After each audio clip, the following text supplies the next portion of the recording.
If, in the moment you needed it most, your spouse disappeared, and the person who came to help was someone holding a secret that could destroy your marriage, what would you do? The rain had been pounding against the window all night. Like the sky itself was restless. I sat on the edge of our bed, clutching my belly as another contraction ripped through me. It was too soon, 2 weeks before my due date, but I knew this wasn't just false labor. My body was telling me it was time. I grabbed my phone, my hands trembling. I called Mark, my husband. It rang and rang, straight to voicemail. I called again, then again, still nothing. I sent a text. Mark, I think the baby's coming. Please come home, I need you. No reply. The clock read 11:42 p.m. I dialed his number again, but this time it didn't even ring. It went straight to voicemail. My mind started racing.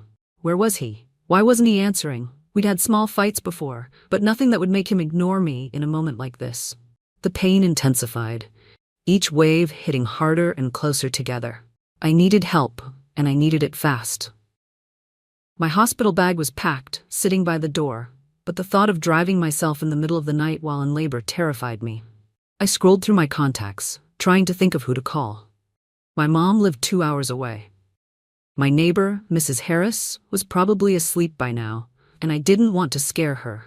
My best friend, Lila, was out of town on business. My eyes landed on a number I barely recognized, just a string of digits I'd saved months ago from a work event. I thought it was a rideshare driver I'd used once. Desperate, I typed out a quick message. Hi, I'm in labor and my husband's not answering. Can you please help me get to the hospital? I hit send without even double-checking who it was going to. A few seconds later, 3 dots appeared on my screen. Then a reply, "Where are you?" My breath caught. Relief washed over me, though I still didn't know who exactly I was talking to. I sent my address, explaining I was having contractions 5 minutes apart. Another contraction hit, and I doubled over in pain, gripping the bed frame. I tried calling Mark one last time. No answer. This time I left a voicemail, my voice breaking. Mark, please, I need you. The baby's coming. 10 minutes later, headlights cut through the rain outside my house. I expected to see a beat-up rideshare car, but when I opened the door, I froze.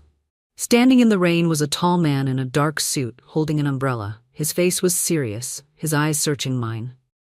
You texted me, he said. His voice was deep, steady, unfamiliar. Before I could respond, another sharp pain bent me forward. He stepped forward instantly, catching my arm. We need to go now, he said, guiding me toward a sleek black car parked at the curb.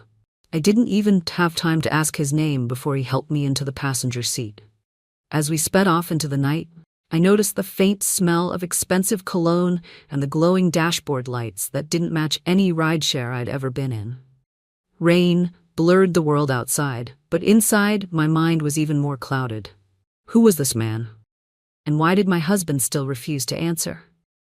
Little did I know, this stranger would not only deliver me to the hospital, but also deliver the truth about my marriage that would change my life forever.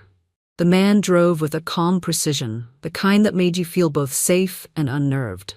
The windshield wipers swiped furiously against the rain, matching the rapid thud of my heartbeat. You're going to be fine, he said without looking at me. His voice was so certain it almost convinced me. I clutched my belly, trying to focus on my breathing the way my doctor had taught me. Who are you? I finally asked, my voice shaky. He glanced at me briefly before turning his eyes back to the road. We'll talk when you're safe. Right now, just hold on. The way he said it sent a shiver through me. My phone buzzed in my lap, and hope shot through me. Maybe it was Mark. But when I saw the screen, my heart sank. It was just a bank notification, a charge at a luxury hotel in the city. My stomach twisted, and it wasn't from the contractions. I remembered that Mark had left earlier that evening saying he had late meetings with a client. A hotel charge at midnight wasn't a meeting. The man next to me noticed my expression but didn't ask. Instead, he pressed harder on the accelerator as we hit the main road. The rain made the streetlights smear into long glowing streaks.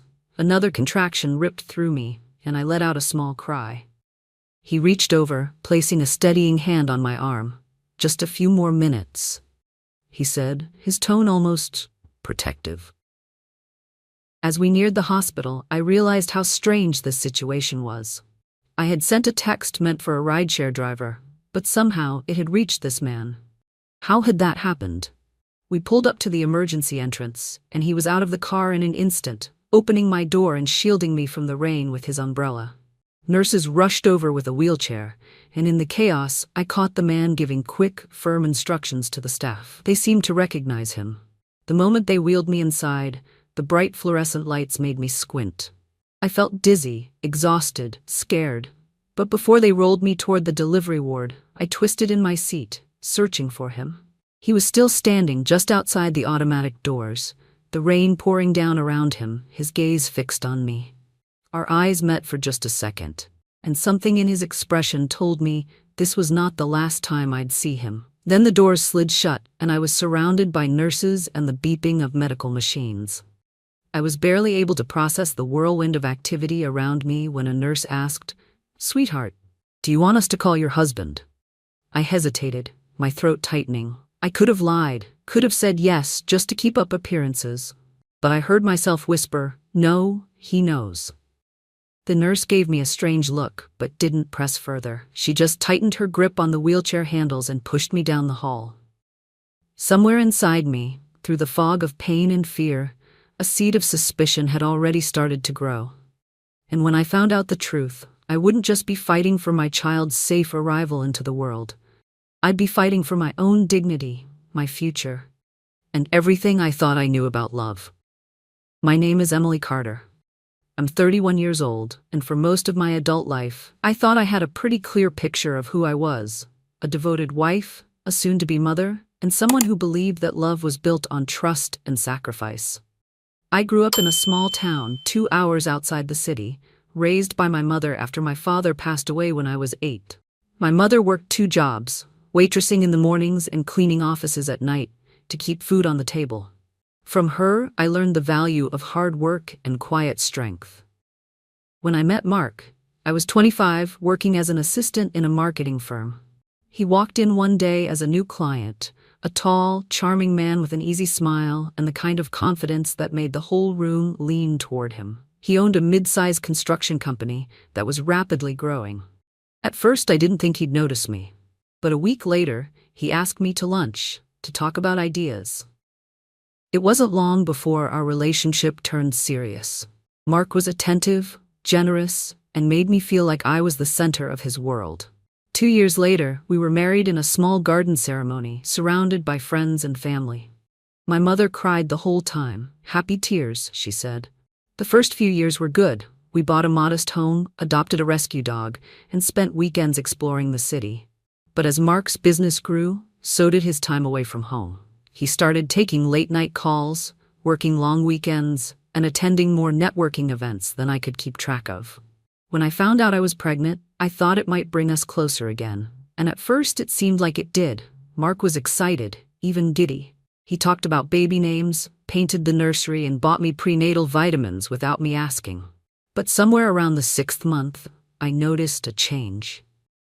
He became distant, distracted. Sometimes I'd wake up in the middle of the night and find him sitting in the living room with his phone, texting someone, and quickly locking the screen when I walked in.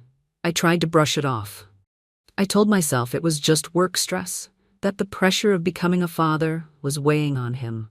But deep down, a small, uneasy voice whispered that something wasn't right.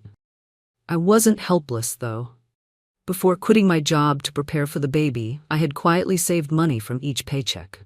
I didn't want to depend entirely on Mark, not because I didn't trust him at the time, but because I had grown up watching my mother struggle without a safety net. And now, sitting in that hospital bed with contractions tearing through me, I realized that independence might be my only lifeline.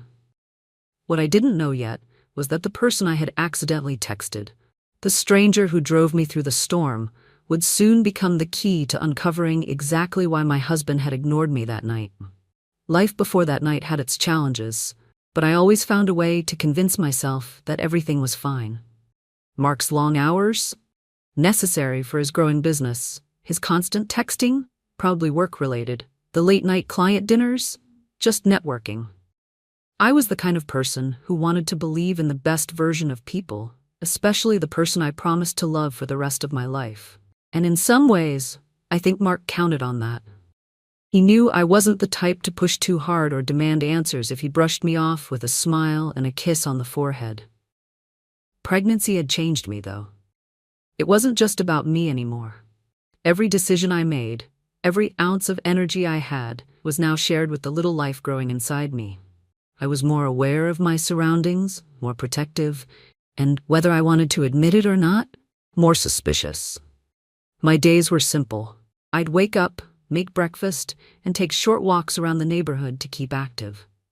I'd read parenting books in the afternoon, jotting down notes in a worn-out notebook I kept on my nightstand. At night, I'd curl up in bed with my hands resting over my belly, feeling the faint kicks and imagining the moment I would finally meet my baby. I didn't have a big social circle. Most of my friends were scattered across the country, busy with their own lives. My best friend, Lila, had been my rock during the early months of pregnancy, but her new job kept her away for long stretches. My mother called almost every evening, asking how I felt, if I was eating enough, if Mark was taking good care of me. I always told her yes, even when I wasn't sure anymore. Mark and I had met for dinner just 2 nights before everything happened. It was supposed to be a rare, just us evening. I dressed up a little, even put on makeup for the first time in weeks.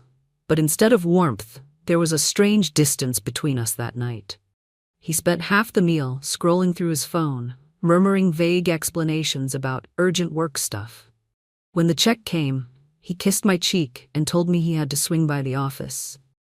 I drove home alone, trying to swallow the lump in my throat. I told myself it was hormones making me overly sensitive. But now, lying in that hospital bed hours after being ignored during one of the most important moments of my life, I couldn't keep pretending. Something was wrong. And that stranger, the one who appeared out of nowhere to help me, was about to pull back the curtain on a truth I had been too afraid to see. Because the wrong text I sent that night hadn't gone to a rideshare driver at all. It had gone to someone who knew my husband better than I ever imagined. The city hospital where I was admitted that night wasn't new, but it carried the weight of countless stories, births, losses, miracles, heartbreaks. The walls were painted a soft beige, the kind meant to be calming, though the hum of fluorescent lights and the steady beeping of monitors gave everything a sterile sharpness. From my bed, I could see rain streaking down the tall window across the room, the city lights bleeding into the wet glass. Outside, the storm hadn't let up. Every few seconds, the headlights of cars would flash by, reminding me there was a whole world moving on, unaware that my life had just cracked open. The maternity ward was quiet, except for the occasional distant cry of a newborn. Nurses moved in and out, their footsteps soft but purposeful. One of them, a kind woman named Hannah, kept checking my vitals and talking to me in a soothing tone. She smelled faintly of lavender, a small comfort in the whirlwind I was in. "First baby?" she asked, as she adjusted the monitor strapped to my belly. "Yes," I said, my voice quieter than I intended. Her smile was warm. "You're doing great. Just focus on your breathing." But my mind wasn't on my breathing, it was on Mark. By now, he should have been here, pacing the floor, holding my hand, asking the nurses too many questions. That's what husbands were supposed to do. Instead, there was only silence from him. I tried to distract myself by focusing on my surroundings. The hospital's delivery rooms were spacious, each with a reclining bed, a wall-mounted TV, and a couch for partners or family members to rest on.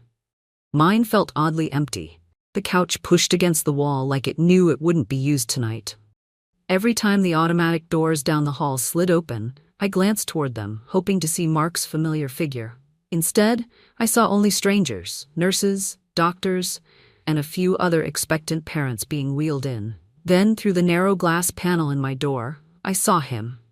The man from earlier, the one who had driven me here. He was speaking quietly with a nurse at the front desk, his hands in his pockets, his expression unreadable. It struck me as strange that he hadn't left. Why was he still here? The nurse nodded at whatever he said, then disappeared into a back office. He glanced toward my door once, just long enough for our eyes to meet, before looking away. A fresh wave of curiosity mixed with the ache of betrayal in my chest. I wanted answers, but right now, I could barely focus through the contractions. My world was split in two. half of it consumed by the physical reality of labor, the other half tangled in questions I didn't know how to ask. And somewhere, deep down, I sensed that the sterile walls of this hospital would soon become the backdrop for more than just the birth of my child. Because the man standing outside my door wasn't just a stranger offering help, he was connected to the truth that would turn my entire life upside down. The hours crept by in that hospital room, each contraction tightening its grip on me, each minute stretching longer than the last. Outside my door, the steady rhythm of the hospital continued. Intercom announcements, the soft squeak of rubber soles, the occasional metallic clink of equipment being wheeled down the hall. Through it all, I couldn't shake the image of the man who brought me here. I kept replaying the sound of his voice, the decisiveness in the way he'd handled everything, and the fact that he hadn't introduced himself.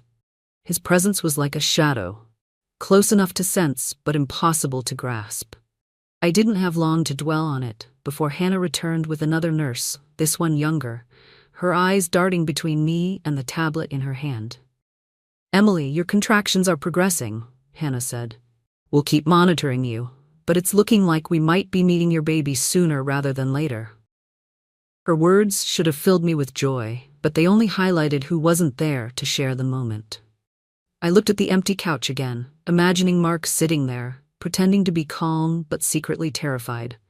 I imagined his hand in mine, his whispered reassurances. Instead, I had an unanswered phone and a heart growing heavier by the hour. Somewhere around 3 a.m., the storm outside began to quiet, the rain slowing to a mist. I turned my head toward the window and saw the faint glow of the city skyline emerging from the clouds. It was beautiful in a lonely kind of way, like the world was catching its breath. I was drifting in and out of focus when the door opened slightly, and to my surprise, it wasn't a nurse who stepped in. It was him. The man in the suit. "I wanted to make sure you were okay," he said quietly, staying near the door. I stared at him, my mind torn between gratitude and suspicion. "You stayed?" His gaze didn't waver. "Yes. You were alone." Something in his tone told me there was more to it than simple kindness, but before I could ask, Hannah walked in. She looked at him, then at me, clearly sensing the tension. "Sir, we'll need to keep the room clear so Emily can rest," she said firmly. He nodded once, giving me a final glance before slipping out into the hallway. For the rest of the night, I couldn't stop wondering. Why would a stranger wait hours in a hospital for someone he didn't know? And why, when I looked into his eyes, did it feel like he knew something about me? Something I didn't yet know myself. By morning, I would have my answer, and it would be the first crack in the fragile picture I still had of my marriage. By the time the first pale light of dawn filtered through the hospital blinds, my exhaustion had settled deep in my bones. The contractions were steady now, the pain sharp but almost rhythmic, like my body had resigned itself to the process. The door opened, and for a moment, my heart leapt. I thought it might finally be Mark. But it was only Hannah, carrying a breakfast tray I couldn't imagine eating. "Any word from your husband?" she asked gently. I shook my head, trying to keep my voice steady. "No," her eyes softened. "Do you want me to try calling him for you?" "No," I said quickly, maybe too quickly.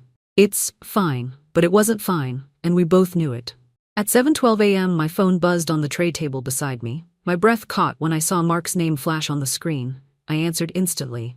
"Mark, where are you? I've been calling all night." His voice was groggy, almost irritated. "Emily, calm down. I was busy." "Busy?" I repeated, disbelief lacing my words.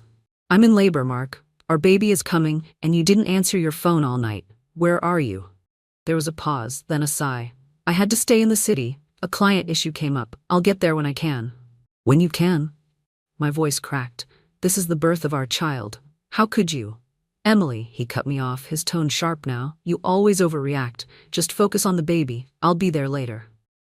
The line went dead. I stared at the phone, my hands shaking. All the little doubts I had pushed away over the past months came roaring back. Late nights, hotel charges, the way he pulled his phone close when I walked into the room. And then, as if to confirm my worst fears, another notification lit up the screen. It wasn't from Mark. It was from an unknown number. A photo. I hesitated, my stomach twisting as I tapped it open.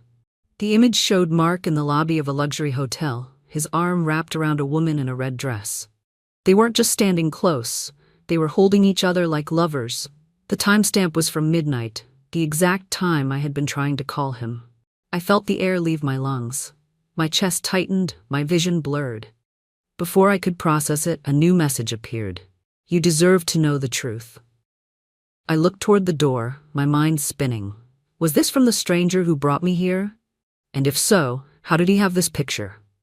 All I knew for certain in that moment was that the man I had married, the man I thought I knew, was not the man he pretended to be.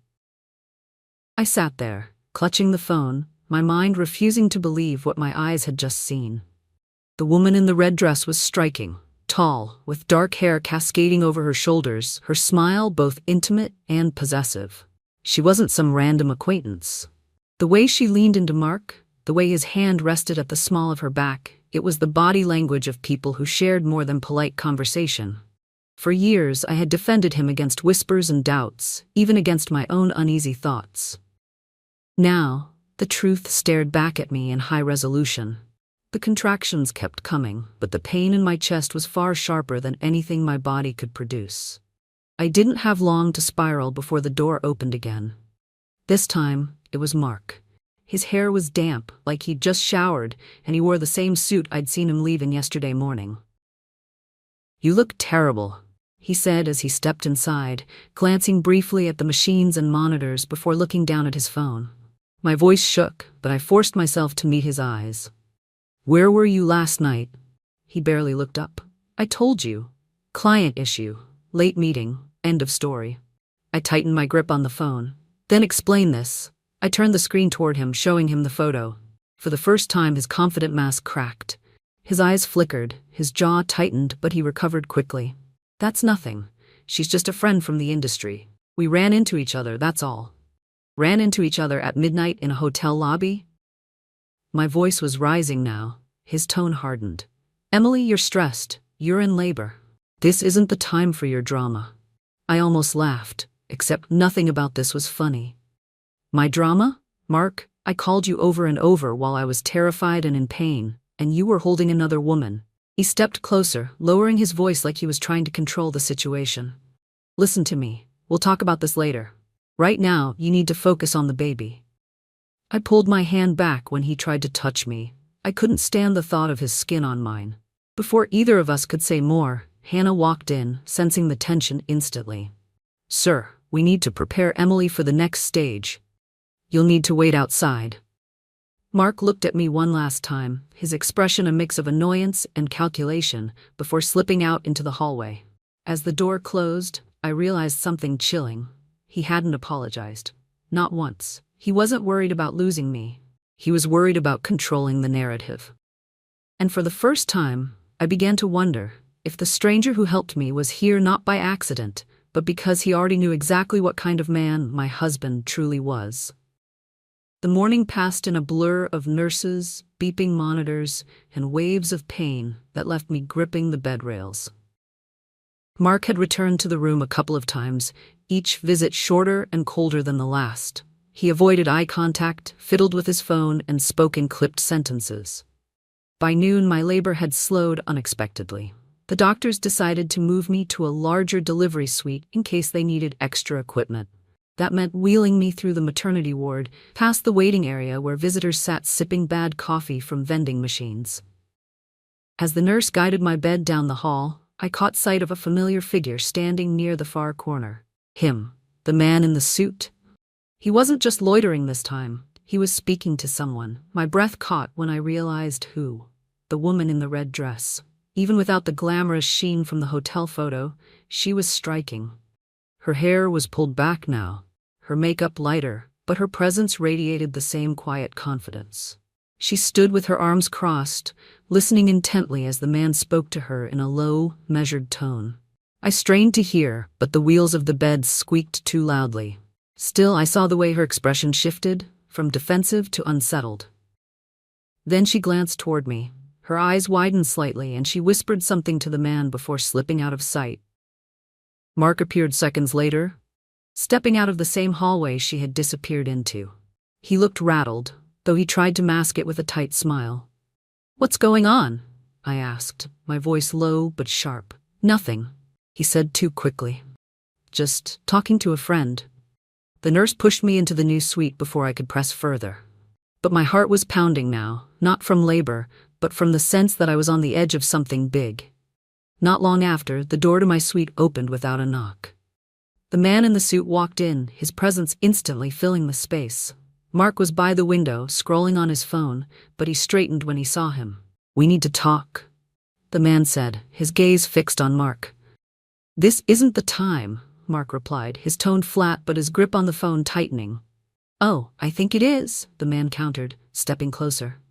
He pulled his phone from his pocket, tapped the screen, and turned it toward me. It was a video. Mark and the woman in the red dress at the same hotel, entering a room together. The timestamp matched the night I went into labor. The air left the room. My ears rang. Mark's face drained of color. "Where did you get that?" "That's not your biggest problem," the man said calmly. "Your biggest problem is that she's pressing charges for fraud." And just like that, my husband's betrayal wasn't just personal. It was about to become public, and very, very messy. The room fell into a tense silence. Even the steady beeping of the fetal monitor seemed distant. Mark's eyes darted between me and the man in the suit, calculating, as if weighing whether to deny everything or try to spin it into something less damning. "You're making a mistake," Mark said finally, forcing a thin smile. "This is some kind of misunderstanding." The man didn't even blink. "No misunderstanding. I have bank records, emails, and witnesses. The woman in the red dress? She's not just your mistress. She's also your partner in siphoning money from investors, including my company." The words hit me like a second contraction, sharp and unavoidable. "My husband, a cheater, yes, but also a criminal?" Mark took a step toward him. "You can't just walk in here and throw accusations around. My wife is in labor." "Exactly," the man said, his voice calm but unyielding. "Which is why I'm giving her the courtesy of hearing this from me before it's all over the news." The nurse, clearly sensing the confrontation brewing, stepped between them. "Gentlemen, you both need to leave if you're going to argue. This is not the place." But I found my voice before they could move. "Stay," I told the man. "Both of you. I want to hear everything." Mark's jaw clenched. "Emily?" "No," I said, my voice shaking but firm. "You've been lying to me for months. You ignored me while I was in labor to be with her. Now I find out you've been stealing? You don't get to tell me when I can hear the truth." The man glanced at me, then nodded. "My name is Daniel Hayes. I own Hayes Capital. Your husband was hired as a contractor for one of my projects. Over the last 6 months, over $400,000 has gone missing. The trail leads to an offshore account in his name and hers." Mark's face turned a dangerous shade of red. "This is ridiculous. She's setting me up." Daniel's expression didn't change. "The police are already involved. I came here to give you a chance to come clean before they come to the hospital." The weight of his words pressed down on me. Everything suddenly made sense. The late nights, the expensive suits, the hotel bills, and the cold, terrifying part was that he hadn't even tried to deny the affair. Before Mark could respond, there was a knock at the door. 2 uniformed police officers stepped in, their presence filling the room with an entirely different kind of tension. "Mark Carter?" one of them asked. Mark froze. "Yes?" "You're under arrest for fraud, embezzlement, and obstruction of justice." And as they read him his rights in front of me, the nurses and Daniel, I realized my husband's fall from grace had just become a spectacle for everyone in the ward to witness. The sound of the handcuffs clicking shut on Mark's wrists should have felt like justice, but instead, it hollowed me out. My chest ached, not for the man he was now, but for the man I thought I had married. The officers led him out of the room, his head down, avoiding my eyes. The door closed behind them, and suddenly the space felt enormous and empty. My breaths came shallow, and a strange dizziness washed over me. Hannah rushed to my side. "Emily, honey, I need you to take deep breaths. Stress can make the contractions harder." I nodded, but I couldn't focus. My thoughts were spinning. The betrayal, the affair, the fraud, the humiliation of it happening in a hospital where strangers had witnessed everything. It wasn't just that my marriage had ended. It was that it had imploded in front of an audience. My body shook uncontrollably. I wasn't sure if it was from the pain of labor or the weight of everything crashing down at once. Tears blurred my vision, and I tasted salt on my lips. Daniel was still standing in the corner, silent, watching me. I wanted to ask him why he'd helped me, why he'd been the one to tell me the truth instead of letting me live in ignorance for a little longer. But I couldn't form the words. The next contraction hit like a wave, forcing me to clutch the bed rails until my knuckles whitened. Hannah coached me through it, but when it passed, I slumped back against the pillows, drained. "You're stronger than you think," she murmured. I wanted to believe her. But in that moment, I felt anything but strong. I felt small, abandoned, and stripped of the future I thought I had. I kept picturing my mother's face when I would have to tell her what happened. I imagined the whispers from neighbors back home, the pitying looks, the inevitable "I'm so sorry" from people who didn't know what else to say. Daniel finally stepped forward. His voice was quiet but steady. "Emily, I know this is the worst moment of your life, but you're not alone in this. Not anymore." I turned my head toward him, my vision still foggy from tears. His expression was unreadable, but there was something in his eyes, a promise, maybe, or a determination that had nothing to do with pity. I didn't have the strength to respond. The only thing I could do was close my eyes and try to survive the next wave of pain, both in my body and in my heart. But somewhere deep inside, I knew this wasn't the end of my collapse. It was only the beginning. The hours after Mark's arrest passed in a haze. Nurses came and went, adjusting monitors, checking my vitals, speaking in gentle tones I barely heard. I felt like I was floating outside my own body, watching everything happen from a distance. At some point, my mother arrived. I didn't even know who had called her. Maybe the hospital, maybe Daniel. But the moment she walked in, her face pale with worry, I broke. "Mom." My voice cracked, and I reached for her, like I was a child again. She sat beside me, brushing the damp hair from my forehead. "I'm here, baby. I'm not going anywhere." I buried my face against her arm and let the sobs come. They weren't quiet, polite tears. They were raw and shaking, pulled from somewhere deep. My whole body ached with them, and every contraction that came made the grief sharper. "I can't do this," I whispered between gasps. "Not alone." "You're not alone," she said firmly. "You have me. You have your baby. And you have the truth now. No more lies weighing you down."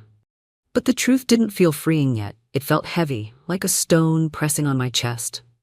At one point, Hannah suggested I try to rest, dimming the lights and pulling the blanket higher.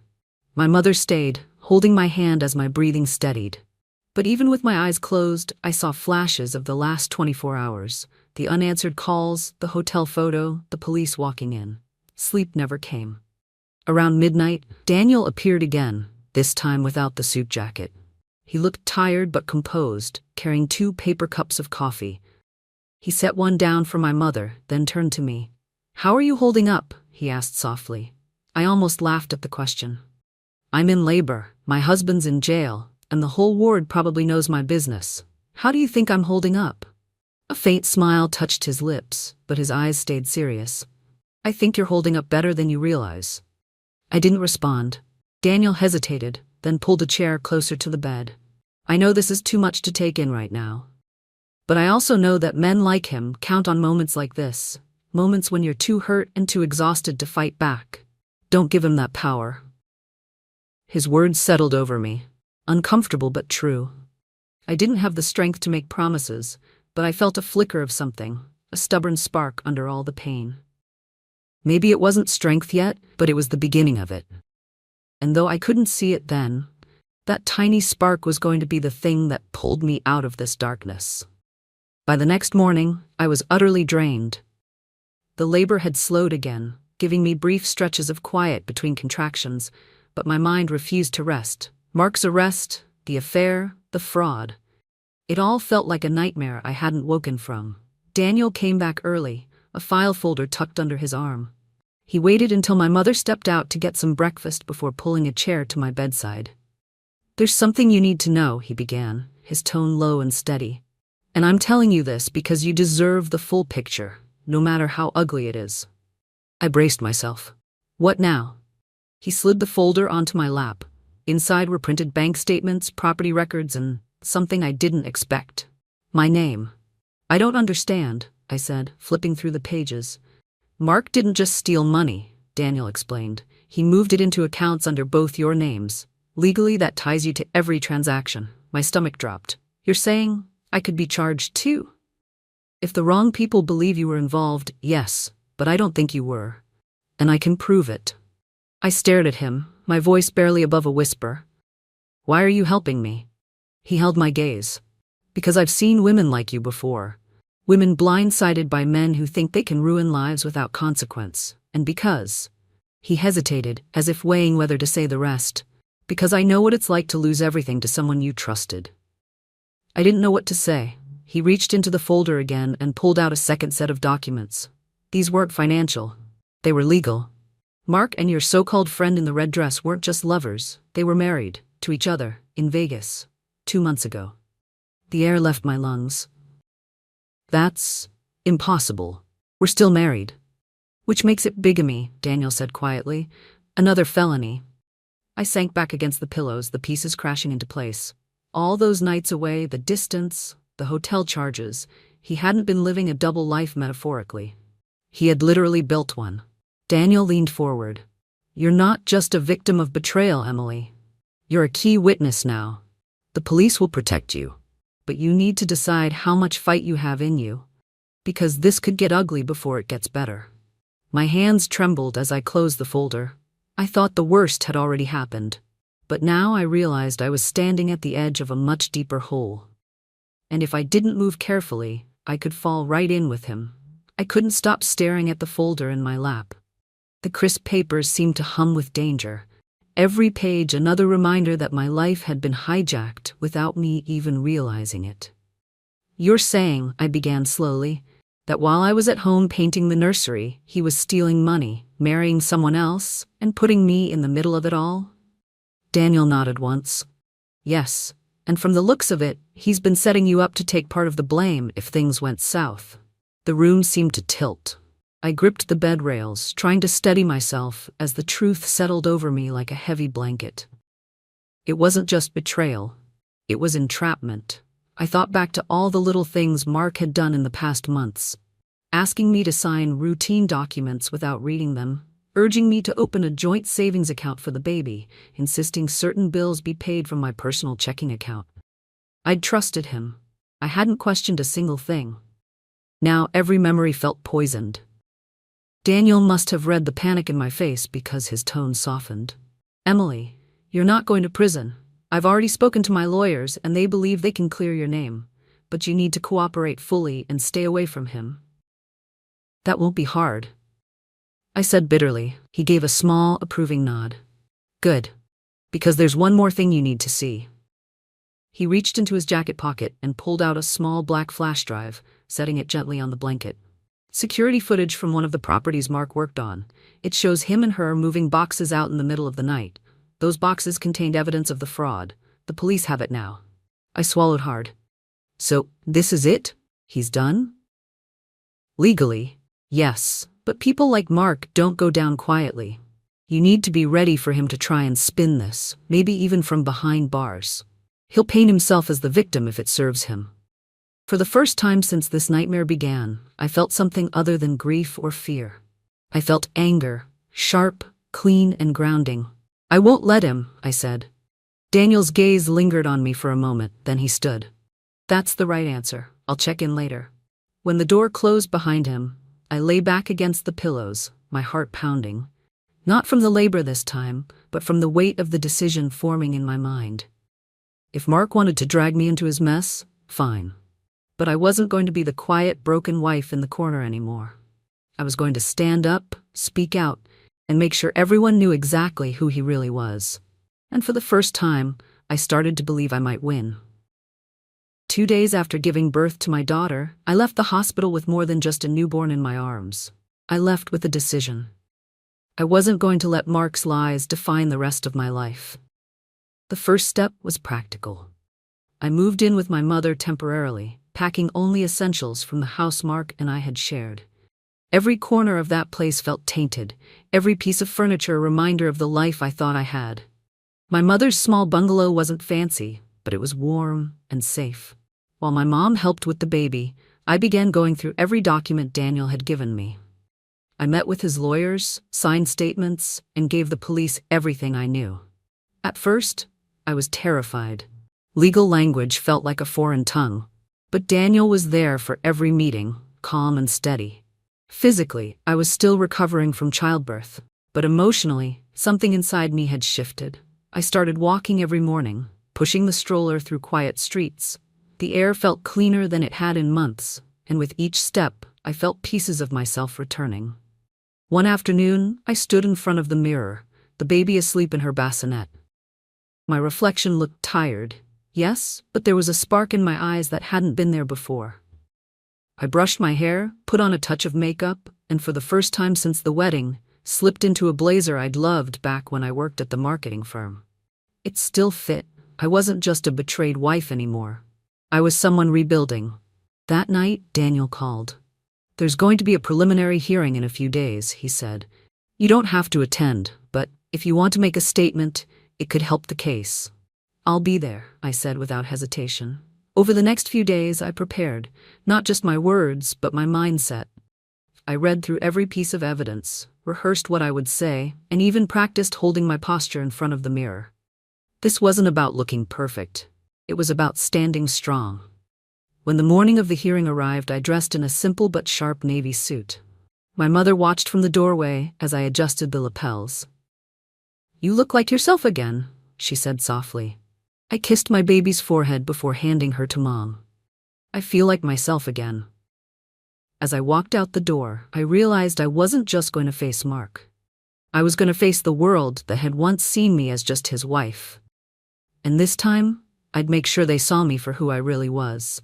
The courthouse steps were crowded with reporters that morning, their cameras flashing as soon as they spotted Daniel and me walking side by side. I could hear the rapid clicks of shutters and the low hum of voices asking questions I wasn't ready to answer. Daniel leaned slightly toward me. "Just keep walking. Don't stop. We'll talk inside." I kept my head high, every step deliberate. For the first time in months, I didn't feel like prey. I felt untouchable. Inside, the atmosphere was different. Cool, quiet, and humming with the low murmurs of attorneys and clerks. I took a seat in the front row of the public gallery, my hands resting calmly in my lap even though my pulse was racing. When they brought Mark in, I didn't flinch. He looked smaller somehow, his suit wrinkled, his expression tight. Our eyes met for the briefest moment, but I gave him nothing, not anger, not sadness, not even acknowledgement. The prosecutor outlined the charges: fraud, embezzlement, bigamy, and introduced the evidence. My name came up more than once, but each time it was followed by the statement that I had been unaware and uninvolved. Hearing that felt like a weight lifting from my chest. When it was my turn to speak, I stood slowly, my heels clicking against the polished floor. The courtroom seemed to hold its breath. "I came here today," I began, "not just as the victim of my husband's lies, but as a reminder that silence only protects the guilty. I trusted him.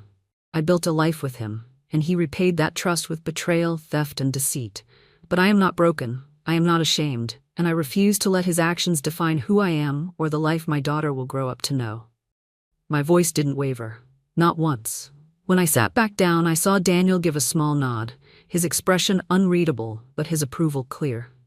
After the hearing, the judge set a trial date and denied Mark's bail request.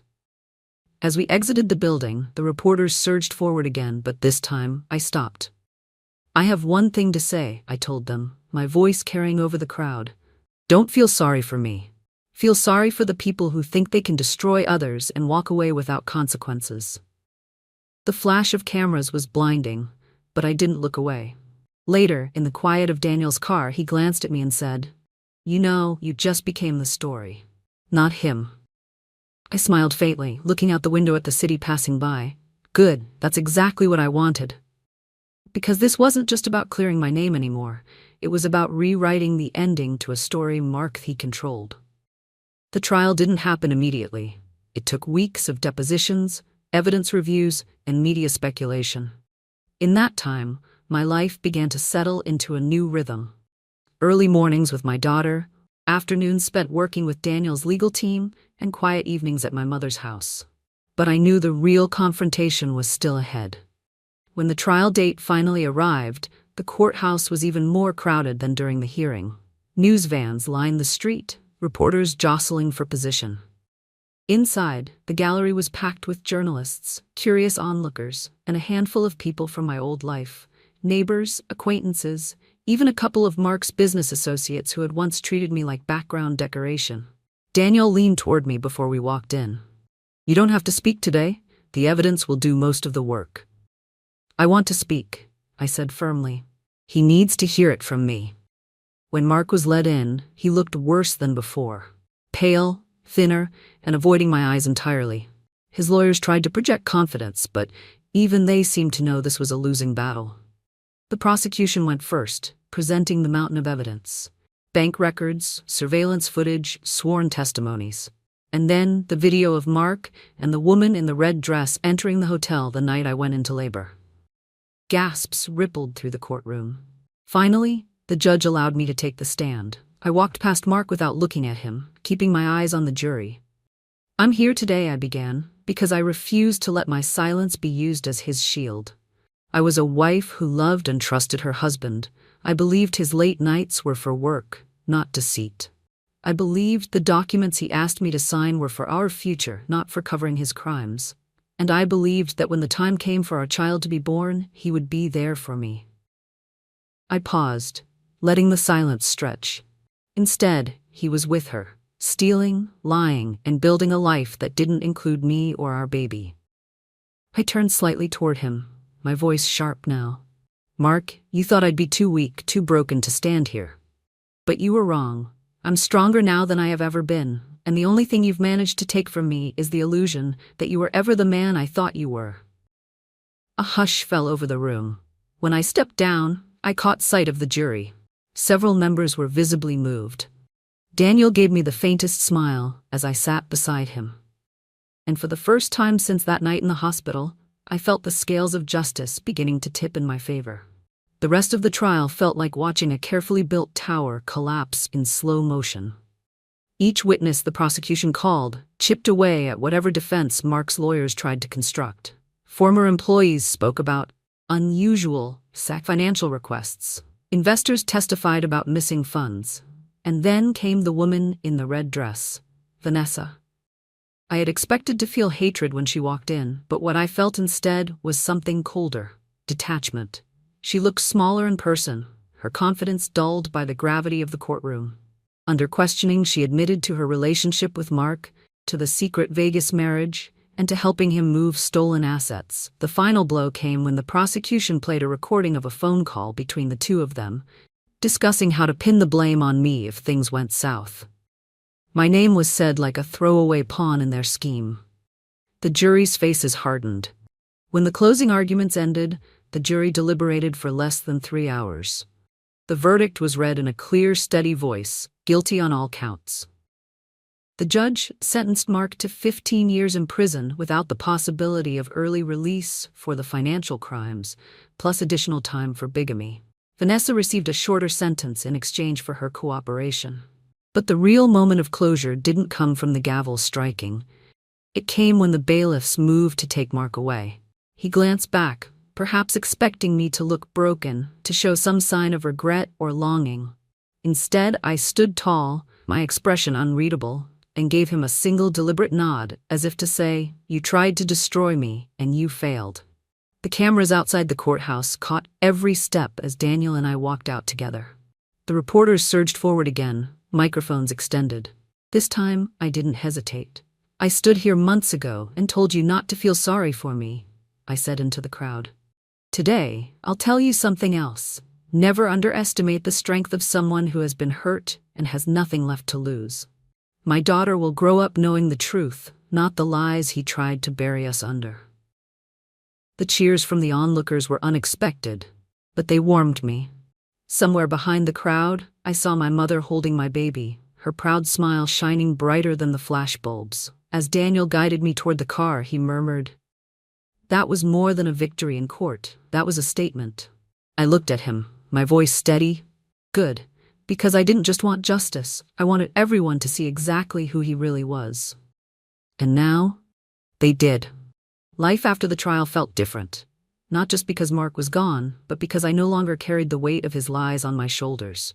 My days were quieter, yet fuller. I woke each morning to my daughter's tiny coos, the soft light spilling through my mother's kitchen window, and the comforting smell of coffee brewing. The world outside still buzzed with curiosity about the pregnant wife who exposed her husband's crimes.